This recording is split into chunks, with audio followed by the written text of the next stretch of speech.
The battle over my lake, a tale of revenge and redemption. I've seen some wild neighborhood disputes in my time, petty squabbles over fence heights, heated arguments about holiday decorations, you name it. But what happened to me? It's in a league of its own, a saga of overreach and arrogance that could only come from a homeowners association gone rogue. They claimed my lake, my pristine, spring-fed sanctuary, the very reason I bought my property, was a flood hazard. A flood hazard. This peaceful body of water, steady as the hills for generations, was suddenly a threat in their eyes. And their solution?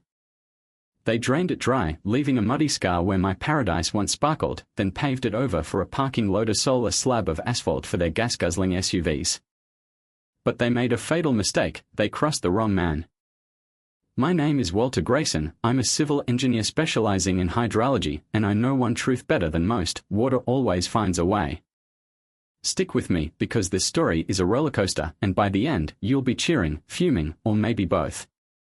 It all began a decade ago when I stumbled upon a slice of heaven at the edge of Pine Hollow Estates, a tidy suburban development just outside Charlotte, North Carolina.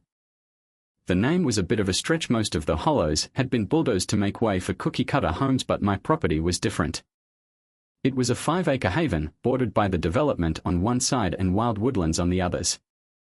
At its heart was a 2-acre lake, not massive but deep, fed by an underground spring, its waters so clear you could see the bay starting below.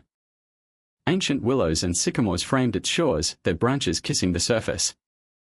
It was my refuge. I'd swim on sweltering summer days, fish from a rickety rowboat, or just sit on the dock I'd built, watching fireflies dance over the water at dusk. The old man who sold me the place said the lake had been there forever, a natural basin that balanced rainfall and spring water, gently feeding a tiny stream that meandered off into the woods. In my world of hydrology, it was a textbook retention basin, a perfect system. I was in love. For the first few years, I kept to myself, tending my land and ignoring the Pine Hollow Estates HOA. My property wasn't part of their original plat, and I had no interest in their manicured lawns or over-chlorinated community pool. That was my first mistake, underestimating them. Trouble crept in quietly, as it often does, in the form of Roger Caldwell, the HOA president. Roger was a caricature of self-importance, mid-50s, always in too tight polo shirts, with a face perpetually flushed from either stress or indignation. He drove a spotless black Tahoe, the kind that's never seen a dirt road, and acted like Pine Hollow was his personal kingdom. Our first run-in came via a snooty letter complaining about the unkempt wildflowers I'd planted along my fence for pollinators. I wrote back, explaining they were for bees and butterflies, but Roger didn't care about nature unless it was a chemically perfect lawn. He grumbled but backed off when I pointed out the flowers were on my land and legal by county rules. Still, I'd poked the bear, and Roger didn't like losing. Over the next year, the petty attacks piled up. He whined about the frogs croaking in my lake, frogs in a place called Pine Hollow. He griped about my compost pile, tucked well out of sight. Each time, I checked the county codes, confirmed I was in the right, and sent Roger a polite but firm reply. It drove him up the wall. He wasn't used to being challenged, and I could feel his resentment growing. Then, 2 years ago, the real trouble started. I got wind through a kind neighbor, Mrs. Ellen Harper, that Roger was pushing for more guest parking at HOA meetings. Pine Hollow's narrow streets and tiny driveways were a hassle for residents with big families or frequent visitors. Roger saw a shiny new parking lot as his legacy, a monument to his leadership. The problem? There wasn't enough common land left to build it. That's when his eyes locked onto my lake. The first shot across the bow was an engineering report, commissioned by the HOA and dropped in my mailbox like a grenade. Penned by some no-name firm Roger called top tier, it claimed my century-old lake was a significant flood risk to the downhill homes in Pine Hollow. I nearly choked laughing. My lake, a flood risk. It was the opposite, a natural sponge that soaked up heavy rains and released them slowly. But the report's recommendation stopped me cold: drain the lake, regrade the land, and build a parking lot. Roger wasn't just after my wildflowers anymore, he wanted my soul. The report was a sham, riddled with bad math and cherry-picked data. They blamed nearby development for increasing runoff, ignoring that my lake had handled water fine for decades. They even threw in blurry photos from a rare storm, spinning a slightly high water level as proof of danger. It was a blatant land grab, and I wasn't going to let it slide. I dove into action, pulling historical rainfall records, geological surveys, and topographic maps from the 1900s that showed the lake as a fixture. I ran my own models, proving the lake reduced flood risk by buffering runoff. I detailed its ecological value: fish, birds, aquifer recharge, and cited environmental laws the HOA was ignoring. I bound it all into a professional report and presented it at the next HOA meeting.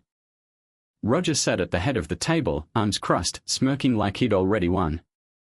The other board members, a spineless bunch who bowed to Roger's bluster, barely looked at me. When I finished, Roger said, "Thank you, Mr. Grayson. Our experts disagree. Community safety comes first." Then he moved on, dismissing me like I'd been talking about the weather.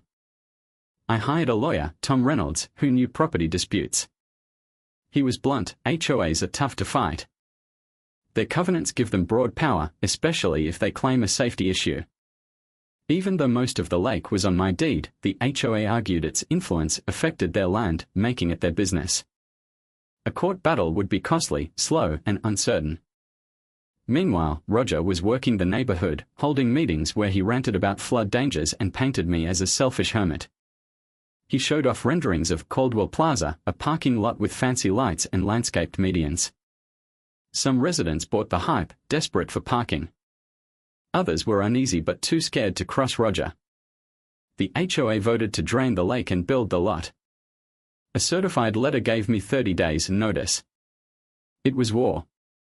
The day the machines arrived is burned into my memory. I woke to the growl of diesel engines, excavators, bulldozers, and trucks hauling pumps and hoses. They staged on the HOA's common land next to my lake, with Roger directing the crew in a ridiculous orange hard hat. My injunction hearing was a week away, but Roger was moving fast, betting a drained lake would be a done deal. I stood on my dock, helpless, as they plunged hoses into the water. The pumps roared to life, sucking my lake dry, sending its clear water into a ditch that led to an overwhelmed storm drain. The waterline dropped, exposing muddy banks. Fish flopped in shrinking pools. Herons circled, crying out. It was a massacre. I tried talking to the foreman, waving my deed, but he just pointed to Roger, who smirked from his Tahoe. The draining took 2 days. By the end, my lake was a stinking mud pit, its springs reduced to pathetic puddles. The silence was unbearable: no frogs, no splashes, just death. Within a week, the bulldozers leveled the mud, filling it with gravel and debris. They cut down several ancient trees, their roots deemed in the way. Then came the asphalt, hot and black, smothering the grave of my lake. Stripes were painted and a sign went up: Pine Hollow Estates Community Parking. Caldwell, President. It took less than a month to erase my paradise. Roger strutted like a king, basking in praise from some residents. Mrs. Harper just shook her head, whispering, "It's a crime, Walter." And it was a crime against nature, fueled by ego and ignorance. Standing before that baking asphalt, my grief hardened into resolve. They thought they'd won. They were wrong.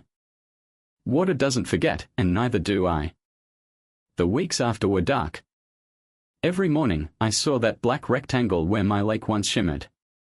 Roger's Tahoe was always parked in the best spot, and he'd wave mockingly if he spotted me. The HOA newsletter bragged about the community enhancement. I holed up in my study, anger simmering, but I wasn't plotting revenge, at least, not the petty kind. This was about justice, about showing them you can't defy nature's laws without consequences. As a hydrologist, I knew the lake wasn't just pretty, it was a keystone in the local water cycle, recharging the aquifer and managing runoff. By paving it, the HOA had created a 2-acre impermeable shield, forcing rainwater to flow elsewhere downhill, toward Pine Hollow's homes, including Roger's. I dug into topographic surveys, soil reports, and the HOA's drainage plan. The lake had been the main collection point for a large catchment area. Without it, and with clay-heavy soil that didn't drain well, the water table would rise and runoff would surge. The parking lot's shoddy grading sent water straight toward my land and the neighborhood's storm drains, which couldn't handle the load. It was a disaster waiting to happen, and I was going to help it along legally, of course. My plan was simple but elegant. I'd manage the water on my 5 acres, especially the runoff from the parking lot, in a way that was above board but amplified the HOA's mistake. I studied my land's natural drainage patterns, faint swales that had once guided water to the lake. If I cleared and slightly deepened them, they'd channel water toward the low-lying parts of Pine Hollow, where Roger and his allies lived. I also decided to build rain gardens and bioswales along my property line, eco-friendly features to capture runoff. I'd make them just big enough for normal rains but small enough to overflow during big storms, sending water down my swales. It was passive, defensible, and devastating. I wasn't creating floods, I was letting Roger's own mess do the work. I worked quietly, by hand, with a shovel and wheelbarrow. I cleared the swales, giving them a gentle slope toward Roger's neighborhood. I planted native sedges, irises, and dogwoods in the rain gardens, their deep roots perfect for soaking up water but only so much. I even put up a sign, Native Plant Rain Garden, managing stormwater naturally. Roger probably laughed, thinking I was some granola-crunching fool. He had no clue what was coming. The science was ironclad. The paved lake bed no longer absorbed water or fed the aquifer. Instead, it funneled rain into my systems, which would redirect it. The clay soil, now saturated without the lake's drainage, would push the water table up, turning basements and yards into swamps. Roger had plugged the drain and turned on a fire hose. I was just pointing it. The first signs came 3 months later, with the fall rains. Mrs. Harper mentioned neighbors downhill complaining of musty basements. One of Roger's buddies, Frank Larson, found a puddle in his workshop after a storm, blaming a bad sump pump. Roger brushed it off as poor maintenance. Meanwhile, the parking lot started pooling, especially where the lake's deepest parts had been, as if the earth remembered.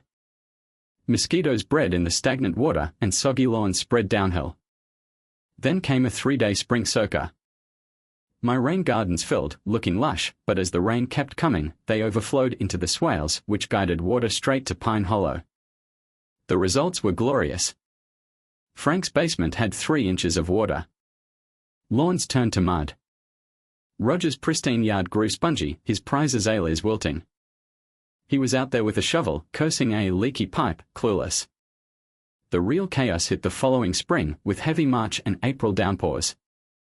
My systems were now a well-oiled machine. The parking lot's runoff overwhelmed my gardens, spilling into the swales, which funneled it downhill. Pine Hollow became a wetland. Sump pumps burned out, basements grew moldy, and driveways cracked. Frank's backyard was a pond, complete with frogs, a delicious irony. The parking lot itself was a mess, with cracks and subsidence where the lake bed fought back. Roger's Tahoe was caked in mud, and his house was a disaster, a swampy yard, a flooded basement, dead azaleas. HOA meetings turned into shouting matches, with residents demanding answers. Roger, looking pale and sweaty, blamed a freak weather. He hired new engineers, who confirmed my suspicions. The lake's removal had wrecked the hydrology, raising the water table and flooding the neighborhood. Their fix? Expensive drains, sewers, and homeowner-funded waterproofing, hundreds of thousands in costs. At meetings, I played dumb, asking innocent questions. Could paving the lake have changed groundwater flow? Roger glared, but couldn't shut me up. The engineer's report leaked, and residents revolted. At a stormy meeting, Roger resigned, citing health issues, and slunk away. The HOA took out loans for repairs, but the parking lot stayed half-flooded, a cracked symbol of failure. I was untouched, my house dry, my new ponds and wetlands thriving with wildlife. Roger sold his house for pennies and left town. Pine Hollow learned a hard lesson: nature doesn't bend to ego. I didn't just win, I restored balance. What would you have done in my shoes? Have you faced injustice or overreach in your life? Drop a comment below and share your thoughts, especially on whether standing up like this is worth it, or if it's just vengeance. Let's debate. Where do you draw the line? Your voice matters, and I want to hear it.